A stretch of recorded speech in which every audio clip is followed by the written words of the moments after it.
शिकायतें वही शोर करती है जहां रिश्ता रखने की चाह होती है, क्योंकि रिश्ता खत्म होने के बाद शिकायतें अपने आप शांत हो जाती है।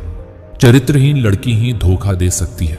अच्छे संस्कार वाली लड़कियां मरना पसंद करेगी मगर धोखा नहीं देगी।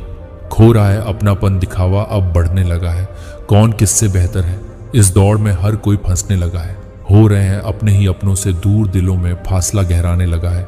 दिखावे की इस बुरी आदत से हर रिश्ता अब बिखरने लगा है। महत्वपूर्ण बात यह नहीं है कि हर बच्चे को पढ़ाया जाना चाहिए, बल्कि हर बच्चे को सीखने की इच्छा दी जानी चाहिए। जो हो गया उसे सोचा नहीं करते, जब मिल गया उसे खोया नहीं करते। हासिल उन्हें होती है सफलता जो वक्त और हालात पर रोया नहीं करते। एक सामान्य जिंदगी जीने के लिए इंसान को रोटी, कपड़ा, मकान के अलावा अगर इंसान को किसी चीज की सबसे ज्यादा जरूरत होती है तो वो है सिर्फ शिक्षा। अगर आप सफल होना चाहते हो तो आपको अपने काम में एकाग्रता लानी होगी। अपने व्यक्तित्व को अपनी आवाज से नहीं बल्कि अपने हुनर से ऊंचा उठाएं, ताकि लोग अपने आप ही आपकी आवाज को सुनने लगे। छोड़ देना अच्छा है वो सवाल जिसका जवाब ना मिले। छोड़ देना अच्छा है वो रिश्ता जहां कदर ना होती हो। छोड़ देना अच्छा है वो हाथ जो बुरे वक्त में साथ छोड़ दे। छोड़ देना अच्छा है वो दोस्त जो मतलब के लिए साथ हो। सबको इतना जान लिया अब कोई पहचान ही नहीं आता। इतनी मोहब्बत कर चुके हैं अब और किसी पर प्यार ही नहीं आता।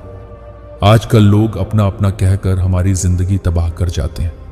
जो लोग सोचते हैं कि वे सब कुछ जानते हैं, वे हम जैसे लोगों के लिए बहुत बड़ी परेशानी है। नियंत्रण बहुत जरूरी है। अगर आय नहीं है तो खर्च पर, और अगर ज्ञान नहीं है तो शब्दों पर। अपना काम अच्छे तरीके से करने के बाद संतुष्ट होकर आराम कीजिए। दूसरे आपके बारे में क्या बात करते हैं ये उन्हीं पर छोड़ दीजिए। साइकोलॉजी के अनुसार लड़कियों को अपना तारीफ सुनना बेहद पसंद होता है। इसलिए अगर आप किसी लड़की को चाहते हैं तो उनकी तारीफ करें और वो आपके बारे में सोचने लगेंगी। औरत छोड़ने की जल्दी करती है और उम्र भर पछताती है। मर्द छोड़ता नहीं, और जब छोड़ता है तब पछताता नहीं। अपनी कई बातों का प्रमाण देने की आदत नहीं मुझे। जो मुझे समझते हैं वो मेरे भाव को समझ लेंगे, और जो ना समझे उन्हें समझाने में मेरी कोई दिलचस्पी नहीं। जब प्रेम स्वतंत्र होता है तब वह सबसे सुंदर होता है, लेकिन जब इसे विवाह जैसे बंधन में बांध दिया जाता है तो यह धीरे धीरे खत्म हो सकता है। आकर्षण का नियम कहता है किसी एक ही इंसान की याद हद से ज्यादा आने लगे तो बिना देर किए समझ जाना कि वह इंसान भी आपको याद कर रहा है।